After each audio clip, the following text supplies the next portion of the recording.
afternoon. Welcome back to Answers on Eschatology. We're in video number 43 of our study of Matthew 16, 27 and 28. And this will be our final summary recap video where we try to cover as much ground as we can based upon the evidence we've laid forth in the previous 42 videos. By the way, happy Mother's Day to all the moms out there, especially my mom. Happy Mother's Day, ladies. And I hope you have a blessed and safe day celebrating your day. Okay, back to Matthew 16, 27 and 28. And number one, we took the introductory videos.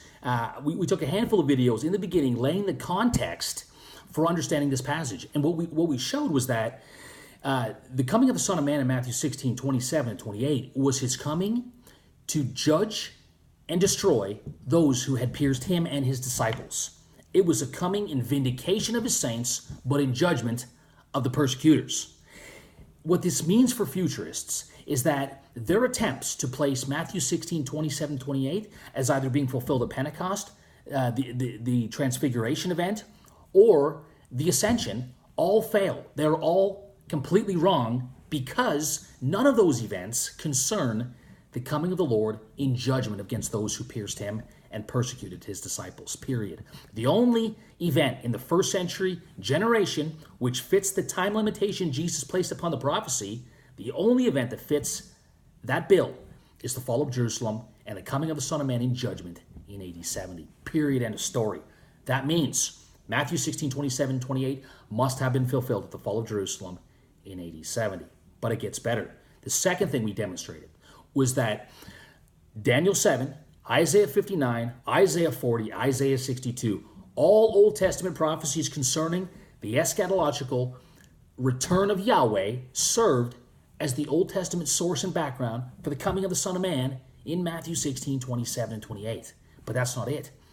All of those Old Testament prophecies either concerned, number one, the establishment of the kingdom, the avenging of the blood of the martyrs, the gathering of the elect, or the marriage supper of the Lamb, the marriage feast of Yahweh. And all of those elements, according to the New Testament writers, find their fulfillment in the first century generation at the fall of Jerusalem in AD 70. That means that all those Old Testament prophecies concerning the eschatological return of Yahweh in the context of those eschatological elements find fulfillment at the fall of Jerusalem in AD 70. And that means undeniably that since Matthew 16, 27 and 28 would fulfill those Old Testament prophecies, then Matthew 16, 27 and 28 prophesied the second coming of Christ to establish the kingdom, to avenge the blood of the martyrs, to gather the elect, and to consummate the marriage supper of the Lamb must have taken place at the fall of Jerusalem in AD 70. That is undeniable. From there, we jumped into the New Testament writings, and we saw how Jesus, obviously he's not a New Testament writer, but in his prophecies post Matthew 16, we saw how Jesus and his apostles drew from Matthew 16, 27, 28 and applied that passage to the second coming of Christ that they anticipated in their lifetime. First of all, we looked at Matthew 24 through 25, which is the Olivet Discourse. We looked at 1 Corinthians 15 and the second coming at the time of the resurrection. We looked at 1 Thessalonians chapter 4. We looked at 2 Thessalonians chapter 1 and the coming of the Lord in flaming fire. We looked at 2 Timothy chapter 4, and we looked at Revelation 1 and Revelation 22.